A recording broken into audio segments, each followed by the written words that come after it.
right, welcome back to the channel, Sports Forensics and Picks. I'm Matt alongside John here, and we have a fantastic play for you in the world of baseball here today.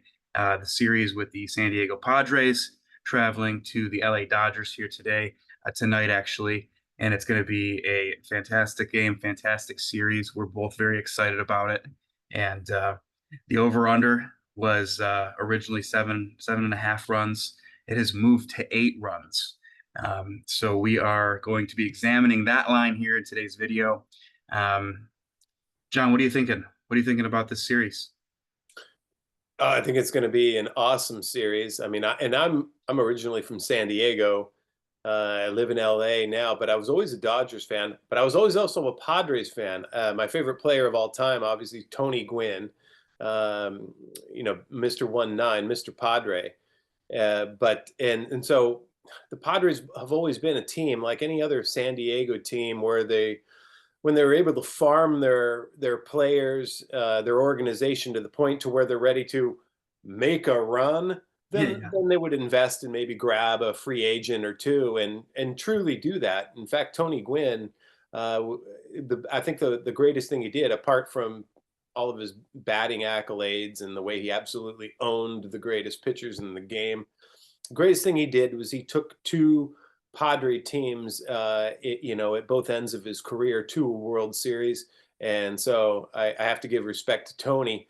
But the Dodgers, obviously, they're a big market team, and they always put out the money to try to put out a true winner. So I grew up loving and adoring Davey Lopes and those earlier Dodger teams, and I've always kind of stood with them. And of course, when you start having people like Ohtani and bringing in former MVPs like Mookie and Freeman, and good grief, 300 million to bring in Yamamoto, who's won the equivalent of both the Cy Young and the MVP the last 3 seasons in a row in Japan, bringing him over. I mean, this Dodger team is just so over the top with their spending, but even more so over the top with talent. It's crazy. Oh, and by the way, guess who's starting today for the Dodgers? It would be that same Yamamoto. And so, yeah, I love Yamamoto. The world is good. Now they will find out who I am. You're going to see who Yamamoto is. That guy is going to take the world by storm. Even though he's been around all year, you guys don't really know who he is. And he's going to do the thing. But I don't know if it's going to be exactly today.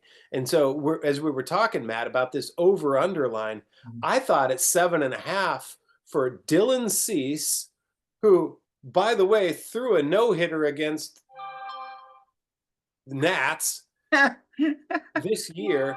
He was the best pitcher for the Padres, Dylan Cease. Yamamoto is the best pitcher for the Dodgers. That, to me, was a big line, 7.5. From a forensic standpoint, I loved that one. And I'll explain more because we feel the same way about this, but it's actually moved to 8 now. It opened at 7.5. You don't have opening lines on the spread. You just adjust the price. So obviously there was a lot of money. Maybe they weren't bringing in enough money. So why would they move the line to 8, Matt? Answer me that. Well, I think it's because they want to get you to take that under, And Interesting. Joe, yeah, absolutely. Oh yeah, absolutely. The average better, the average Joe, you're moving that line if you're Vegas because you want money on the other side of that, right? So, that should tell you something when you think about certain way the money moves sometimes is not necessarily because there's a lot of times when money moves in a direction and we're like, oh, the money's moving in that way. That's when you want to jump on that. But something in this game with this over under, the fact that, it moved up instead of down when, you have these two great, pitching, the pitching duel is great. The bullpens are very good. It's one of those things, where I think they want you to take the under. And I think that's why we're on the opposite there. We want to take the over in this. Yeah, because I know how good these pitchers are, and you know what? Anyone who follows baseball to the point to they would want to bet this game, the total most specifically, they would all take it under because a game like this, a matchup like this, even with the firepower on these two offenses and I'll have you speak. I'll take the Dodgers. You can take the Padres, but I'd like to be able to speak to those teams because the firepower on the offense really does speak for itself. But 7.5. This is a pitcher's game, especially in the playoffs, and so. Uh, the average bettor knows this. Offense gets you to the postseason, but pitching's what wins it for you. Yeah. And so the fact that it's 8 runs, there is so much. Whoa, whoa, whoa! Hang on. Here's one point. Why? Okay, at 7.5, you cover the under with 7 or less. Okay. Why would they move it to 8? Because it's 7.5, 8 covers the over. Why move it to 8? Because the over would then push at 8. But why would you give more people an extra half a run, basically an extra run to be able to push their money? You want their money, so you wouldn't move it in that direction unless the line, say, started at 6 and they just couldn't stop the money from coming in on the over. Mm, That's not the case here. It's not a 6-run line where they just have such a huge disparity in action to where they have to actually move the line. I think that it's being moved in the direction it is to bring more money on the losing side of this thing, and so that would be the under because it's just such a logical pick under 7.5 on two pitchers that have in so many of their starts, they could just throw up goose eggs the entire way and then right. hand it over to bullpens that could just absolutely Right. finish out the shutout. Again, Cease threw a no hitter this year. Yamamoto, 3-time Cy Young MVP in Japan. So yeah, this pitching matchup is as good as you're going to see Yeah. on paper and in reality before the game. So having said that, I love the over. So Yeah. Well, tell us don't a little bit discredit. about the bats. Yeah, Tell us don't about the discredit the bats in bats. The San bats Diego. for San Diego are crazy. I mean, Jackson Merrill isn't just, the rookie of the year this year. He's definitely the most clutch player on that team, on the Padres. Yeah. You have, El Nino, hitting that monster home run in game one, which was fantastic. I think the Padres are probably, not the best team in baseball, but probably the most complete team, probably the most well-rounded team from a standpoint of with the bats they have, with the pitching they have, with the bullpen they have. It's just a very complete team. I mean, Machado was clutch. He had a hit, that was the difference in the game. They Finally, huh? yeah, yeah, Finally. I mean, there were a lot of people, a lot of haters. Machado was basically hitting in fifth in their lineup most of the year. You usually would always hit cleanup. And yeah, now with him coming around, and you mentioned Merrill. I actually love Merrill too. yeah, But the true Padre fans, yeah, they all know that he's the dude. I'm glad you brought that up. I mean, yeah. that's reason to support our bet, but I don't think the average bettor would do that. What else is it about the Padres? I, I I'm really torn, and so Yeah, it's kind of like you not wanting to bet the Bills this weekend in football because they're right. your team, and so your heart versus your smarts, you start to second guess Yeah. yourself. What is it about the Padres that you're feeling right now? Well, I just think they could be a destiny type team. I mean, they're super solid all across the board. I mean, they've been in this series 2 years ago against the Dodgers, and they won that series. They Oh expect yeah. to win this series. So I don't know. I just think I just like them. I got a feeling about the Padres, but I don't want to take you away from your Dodgers, of course, but you know, I don't know. Well, let's not forget though. I mean, I'll always be a Padre fan. I'll always be a San Diego fan. But I'm also a free agent fan. I follow the teams at the beginning of the season. I always pick the team that I think is going to win it all, and that's who I like to follow. But I've been a Dodger fan actually longer than I've been a Padre fan. But I will always be a Padre fan. They're in my heart. They're in my soul, and Mhm. so I have no problem with either team winning because whoever wins is the team that was meant to win. But I gotta go with the Dodger, man. Yeah, Let me tell you something about this Dodgers lineup. I mean, again, I'm basically supporting. I'm not supporting the over for today. I'm supporting, why it could happen or how it could happen. I don't even know if that's it. But you've got Dylan Cease, who's a right-hander. The Dodgers are going to run a lefty righty lineup all the way down through. And that's not just because of Cease, it's because that's their normal lineup.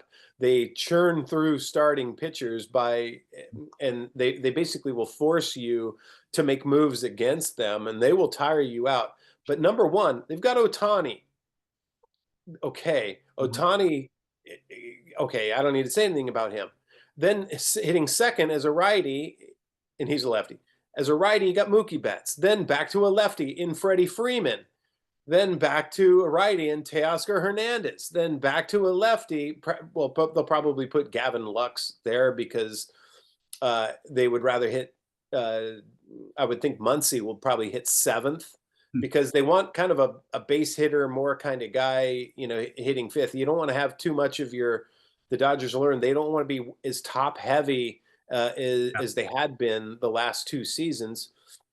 And so by moving Muncy into the seventh, they've got a legitimate cleanup batter in most any lineup in major leagues hitting seventh. And then you've got the right-hander Smith, the catcher, hitting sixth. I mean, this guy's an all-star and he's a stud hitting sixth. I Yeah. mean, it's just insane, this Dodgers lineup and what they can do. But again, good pitching beats good hitting in the playoffs. It always happens, but not today because everybody's gearing up for this game. It's the biggest game going in sports. It's a huge rivalry, not just here on the West Coast, but there's more energy and mojo and tension and excitement. You can cut it with a knife out here between these two cities. I mean, I lived in both, right? But it's going to be really, really special. But that means there's going to be really, really a lot of money on it, a huge handle for this game. And 8 runs on an over-under line shows me that 80 to 90% of that money is going on the under.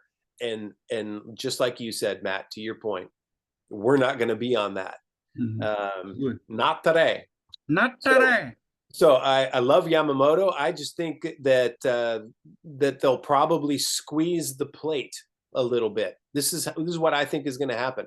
I think that the umps are going to call the game the same way for both pitchers. I don't think one's going to have an advantage over the other.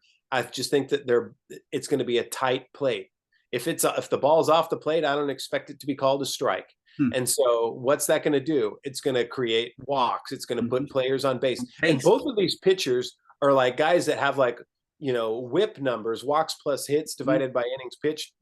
To me, the most important pitching metric, around one. And so neither of these guys are going to put players on the bases to be able to be chalked up when a home run happens. And so that would lend itself to a low total as well. So that tells me that they're going to be squeezing the plate on this game. And I think this is the most important aspect.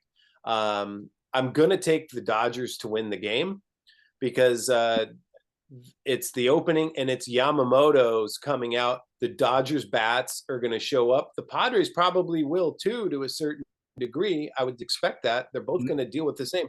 But Yamamoto, to me, is in a class that most people haven't even seen since the likes of Pedro Martinez in his prime, or Maddox, or one of those type of guys.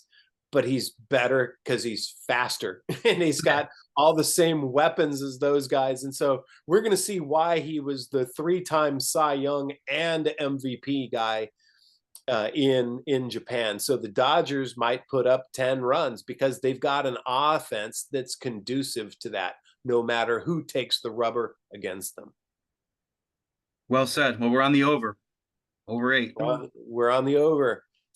And it's gonna be Any a other great good series. nuggets for us? And no, I got nothing. I think this was very informational for people out there, and I hope they jump on it with us because we're pretty confident in this pick. So yeah, make sure you like and subscribe. Thanks for joining us here for the Dodgers and the Padres series coverage. And we'll be back. We're going to be doing a lot more videos for baseball on the coming weeks here as we're in the thick of it. The hunt for Red October, baby. It's on. It's Yeah. on. All right. Sounds good. Thanks, John. Have a good one, Matt. You too. Bye.